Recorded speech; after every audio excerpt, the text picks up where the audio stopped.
So when you first got there, I was scared for you. But were you ever scared, and how did you overcome it? Was I ever scared? No, scared is the wrong word to use. I have a respect for these things.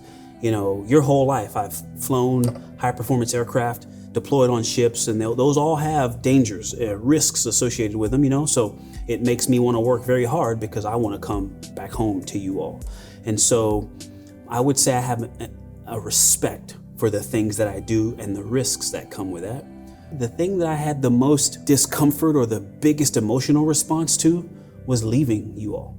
And specifically like the being at launch, but being 4 miles away from you on top of 1.5 million pounds of high explosives and knowing you're there watching and I'm not right there with you to make you more comfortable and talk you through it. And so I was very grateful to our friends who helped and were there with you all to support us through those things. But I'd say that was my biggest discomfort, was if I could have managed to be in 2 places at once, I would have loved to have done those things, but also been the person there with you, you know, helping guide you through it, or to be there supporting you through it.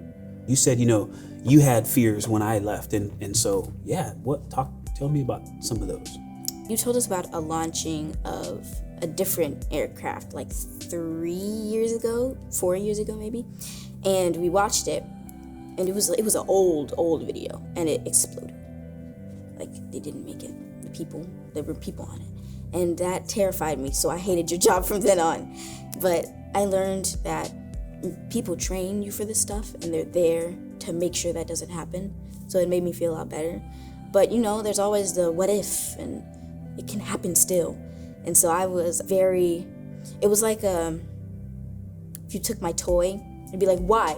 Don't take my toy, it's mine. It's mean of you. It's kind of way you feel like you were my toy. And it's just like, it made me, no, don't leave, don't take it. So. Yeah. You know, it's interesting because the last time I deployed was when we lived in Japan. And that was in 2012, so that's almost 10 years ago. And so you were really small. And I don't know if you remember what life was like. Your older sisters might remember more, and you might have, you know, images and the smells, but like, you know, the talks your mom and I had and the preparation and what that felt like. You know, this may be the first one that you really remember, even though I've done it, you know, 5 times before this.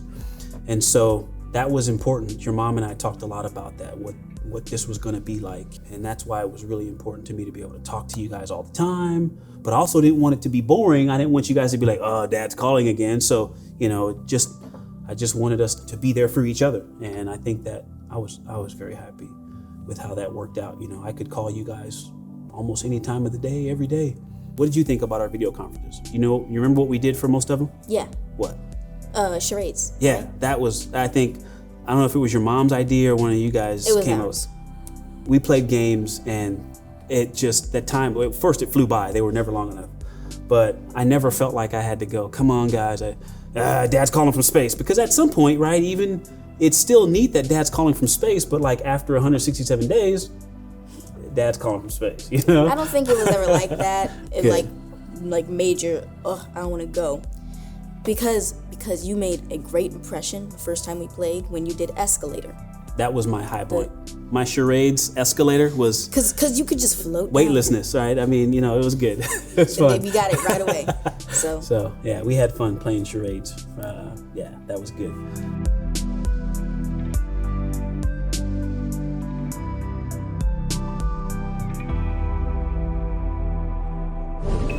Subscribe for more space.